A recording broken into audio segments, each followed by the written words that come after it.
नमस्कार। आज देश की तमाम फटाफट खबरों में आपका स्वागत है। खबरों के लिए आप हमारे चैनल को सब्सक्राइब कर सकते हैं। तो बढ़ते हैं खबरों की ओर।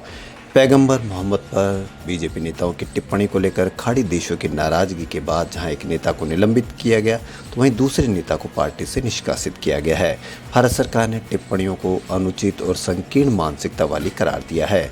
देश भर में हुई सांप्रदायिक घटनाओं की पृष्ठभूमि में बीजेपी के राष्ट्रीय प्रवक्ता नुपुर शर्मा की ओर से पिछले सप्ताह एक टीवी डिबेट में की गई इस टिप्पणी के मामले में 3 इस्लामी देशों ने भारतीय दूतों को तलब किया है। बीजेपी के एक दूसरे नेता नवीन जिंदल ने पैगंबर के बारे में एक ट्वीट किया था, जिससे बढ़ते आक्रमण के बीच उन्होंने बाद में डिलीट कर दिया था।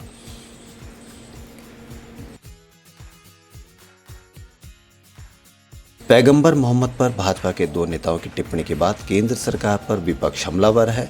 इस मामले पर कांग्रेस नेता राहुल गांधी ने बीजेपी पर निशाना साधा है। राहुल गांधी ने कहा कि बीजेपी की कट्टरता देश को अंदर से कमजोर बना रही है। उन्होंने ट्वीट करते हुए कहा कि आंतरिक रूप से बंटवारा होने से भारत बाहरी रूप से कमजोर हो जाता है। भाजपा की शर्मनाक कट्टरता ने न केवल हमें अलग थलग कर दिया बल्कि विश्व स्तर पर भारत की छवि को भी नुकसान पहुंचाया है। वहीं कांग्रेस के पूर्व अध्यक्ष राहुल गांधी ने महंगाई और बेरोजगारी के मुद्दे को लेकर भी सोमवार को सरकार पर निशाना साधा और आरोप लगाया कि देश में आर्थिक मंदी स्पष्ट रूप से नजर आ रही है, लेकिन नीतिगत दिवालियेपन की शिकार इस सरकार के पास कोई जवाब नहीं है। उन्होंने यह भी दावा किया कि देश में आज प्रति व्यक्ति आय 2 साल पहले की तुलना में भी कम हो गई है।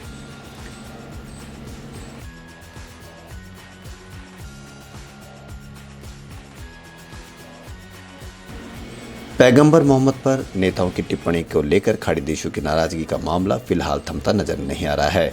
कुवैत में एक सुपरमार्केट ने भारतीय प्रोडक्ट्स को अपनी अलमारियों से हटा दिया है। पैगंबर मोहम्मद पर बीजेपी के एक पदाधिकारी की टिप्पणी को लेकर भारतीय दूत को तलब करने वाले ईरान मध्य पूर्व का नया देश बन गया है। कमेंट को इस्लाम के खिलाफ करार देते हुए अल अर्दिया कोऑपरेटिव सोसाइटी के स्टोर्स ने भारतीय चाय और अन्य उत्पादों को ट्रॉलियों में जमा कर दिया है।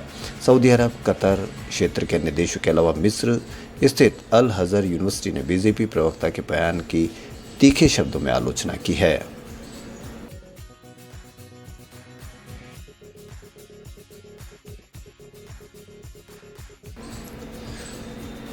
कतर में भारतीय राजदूत दीपक मित्तल ने कहा कि ये कमेंट्स किसी भी तरह से भारत सरकार के विचारों का प्रतिनिधित्व नहीं करते हैं और ये अराजक तत्वों के विचार हैं। कतर के विदेश मंत्रालय ने मित्तल को तलब किया था और कहा था कि भारत सरकार से कतर मामले में सार्वजनिक माफी और इन टिप्पणियों की तत्काल निंदा की उम्मीद कर रहा है।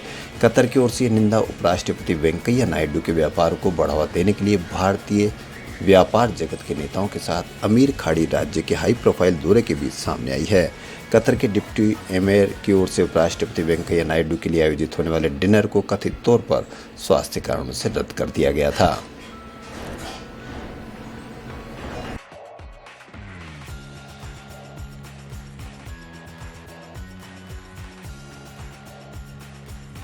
भारतीय जीवन बीमा निगम के शेयर यानी एलआईसी की शेयर कीमत सोमवार को 782 रुपये के रिकॉर्ड निचले स्तर पर आ गए, जो कि इसके आईपीओ निर्गम मूल्य 949 रुपये से 17.55% कम है।